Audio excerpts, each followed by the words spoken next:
No, no, no. We are worse than that.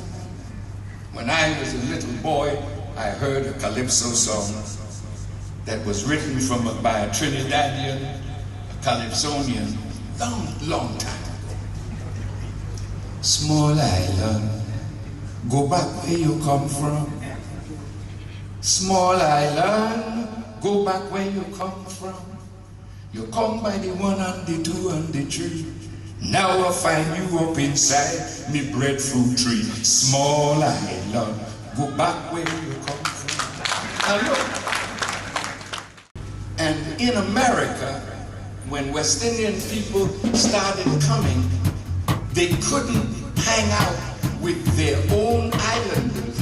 They had to go to a church, and for the first time, people from all the islands learned each other, learn to live together, learn to work together, learn to plan together for the advancement of those from the West Indies. You know, somebody was attacked in my grandmother's yard. I think I was about 7, and I couldn't defend a woman to the ability that a grown man would be able to defend them.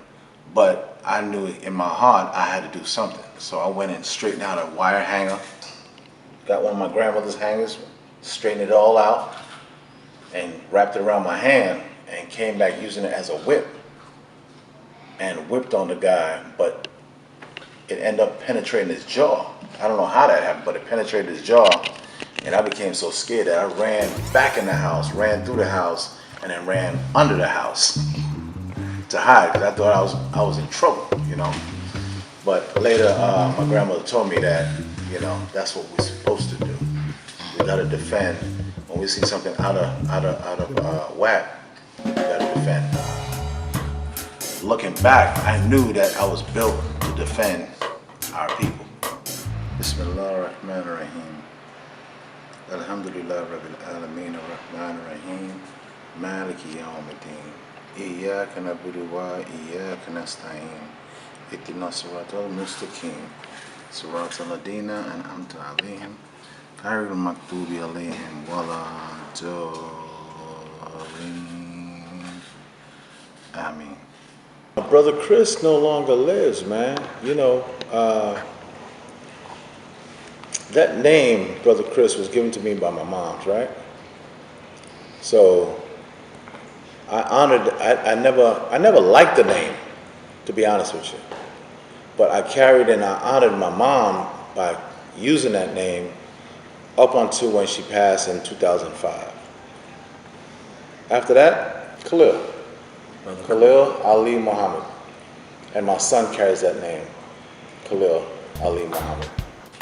I was born here in Brooklyn, New York, Kings County. But I was raised, by Allah's permission, in Kingston, Jamaica. You know, we grew up poor. I didn't realize how poor we were. We were poor, brother. We were poor. I remember going to school with no shoes. I remember that. So this is like Trenchtown, Jamaica. When you hear like Jamaica ghetto, yeah, we experienced that. We were poor. We had, like, I remember my mother had my school shoes made, like leather shoes made. So when you came from school, you took those off, and you put those inside, and you went about your business. We played. I mean, I was a soccer player back then. We played soccer barefooted. I remember kicking something on the ground and damn near ripping my toenail off. Poor. So, but nevertheless, in that poverty, I mean, I wouldn't trade that childhood for nothing. Oh shit, we had a poor man's meal. So a poor man's meal in Jamaica is a little different from a poor man's meal in America. I've heard of the mayonnaise sandwich. I never experienced that. I've heard of rice and butter. We did that. We used to do condensed milk, the sweet milk, and hard-dough bread. We had mackerel, canned mackerel, and rice.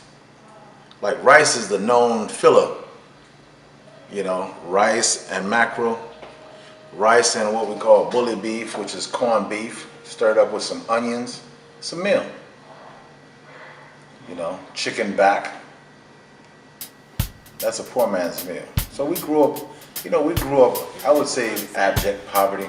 My grandmother had a mango tree in the yard, cherry tree, lime tree, coconut tree, another fruit called star apple. So we grew up eating fruits regularly. That's how you, like when you ain't no food, you eat fruits. I used to eat guava till I get sick. That's how much I love that fruit. But I ate it till I got sick. You know what I'm saying? I was a Jamaican. Patois is made up of the native language of Ghana or Senegal and English. Blacks are Jamaican. Jamaican is just the geographical landmass that we come from. My family, we grew up an offshoot of Roman Catholics called Anglicans. You know, the two predominant religious practices in Jamaica are Anglican or Seventh-day Adventists. I mean, I always believed in God because I always felt that there was something else powering me outside of my own self. That was a thought in my head. I didn't know how to articulate that at that time. I knew that there was something greater than myself that was powering me. You know, so I didn't know what to call that power other than just God. My eldest brother, he left home at a certain point and went to live in a Rastafarian camp, like totally removed himself from society and was living what they call the Bobo shanties. He was living in a Rasta camp, you know, eating only Ital food, living off the land only, no meat whatsoever, just totally removed from society. Me and my other brother that came up to New York together also grew dreads. But you know, that's a known, you know, everybody in Jamaica, they don't frown on dreads. And you see, it's part of the culture today. Nati. I left Jamaica 1980. Despite the Reagan administration's war on drugs, it seems as though every week there's a new country, indeed a new U.S. ally, reportedly involved in shipping cocaine here. Look, the guys who are being arrested, who are being shot down by the police, who are walking on the street corner with guns, they have no source of foreign exchange.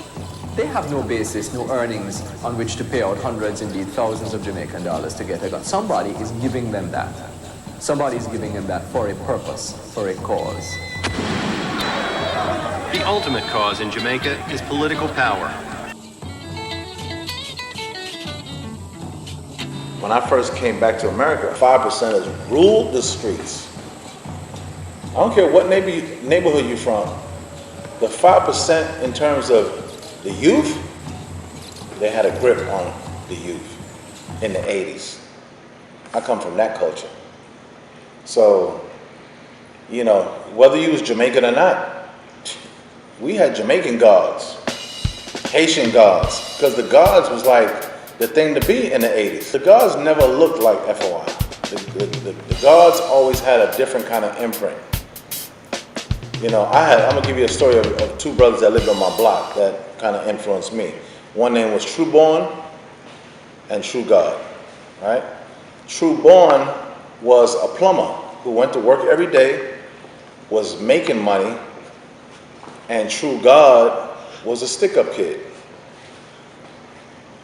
So that's two different realities that I came in contact with, just from my block. So now when we ventured out, the guards would drink, the guards would snort coke. Then you had some guards who were upright. They don't smoke or drink, living out their lessons. You know what I'm saying? Respected their queen. Some beating their wife. So I can't measure all by some, and I can't measure some by all. I was just a brother, man, who wanted to learn his lessons, and I thought the language that was being used was attractive. You know, it's witty. You know, it's definitely New York. You know, because New Yorkers always had a little flavor. and I heard Dr. Khaled, and I saw Dr. Khaled. He had a rally here in Harlem, and I was like, yo, them guys, I know they carry guns. Look how they move. They were different to me. Shiny, especially Khaled. Khaled was like jet black, just shiny, moving with command presence. So I was saying to myself, man, I know they carrying guns. Yeah, I know they say they don't carry guns. I know they carry guns. The air that they walked around with was just like. So when I heard Khaled, I started following Khaled, and then I saw Khaled on 125th one day. I said, where you be meeting at? And he told me, oh, we were on 5th Avenue. And he invited me out as a guest. Because Khaled made you feel special. He came over, he embraced me, you know, shook my hand, looked in my eye. So it made me wanna just be with him. So it didn't make a difference what I was thinking at the time. He made me so comfortable that I wanted to see him again. He was the minister, and Minister Conrad, it was like both of them were the minister. Conrad was the minister and Dr. Khaled. But then later, when I did start going to the mosque, Minister Conrad became the official minister of Mosque Number 7. That was 1990. Yeah, Mosque Number 7 was jumping, man. We had a different kind of air at that time. You know, yeah, the mosque was packed. I had been exposed to the 5%. I had been exposed to like the Zulu Nation. So my mom, she thought like, okay, you being in the nation, it's probably just another phase. But I knew then that this was what I was looking for. Because when I heard Minister Farrakhan, brother, it was like something being poured into an empty vessel, and the vessel was being filled. There was no contradiction. I never once disbelieved in what I heard. Never. It was never a thought. And when I heard Minister Farrakhan speak, I knew then this was it. That was the it I was looking for all my life, since I was 9. When I was 9, I was looking for God. Minister Farrakhan's father is from Jamaica. Minister Farrakhan's mother is from St. Kitts. So his parentage is from the islands, but Minister Farrakhan was born in New York. He's a New Yorker. Raised in Boston. There's a lot of Jamaicans in the mosque in New York. There's a lot of Haitians in the mosque in New York. We have some Latino in the mosque in New York. Trinidadians, Guyanese. So that's the makeup of New York, period. You know, I can tell you people from St. Vincent, the people from Panama, the people from Jamaica, Haitians, Trinidadians, Guyanese, the Bahamas, Puerto Rico or Dominican Republic, Central America. See, all their dialects are different. But the people from Central America, they Latinos. Up, you mighty nation, you can accomplish what you will. That phrase right there speaks volumes. You know, once we recognize who we are and what we are, that will help us to fall in love with each other, and then we'll start to build a nation. Children who grew up in the nation have to accept their own and be themselves. I came and accepted, right? This was not superimposed on me. I made a choice. They have to make a choice. Because that world is falling at a rapid rate. There's no future in this world. My children, from my daughter, Aaliyah, Khalil, Kasim, even my other son, Caleb, who is not from my loins, he came into my life when he was 3, you know, up until he was 13. Yeah, that's my greatest legacy, man. My children, I have great expectations for my children, that they would take whatever's been taught to them of good to actually take it further and build a black nation. Everybody else is building for themselves, but the black family.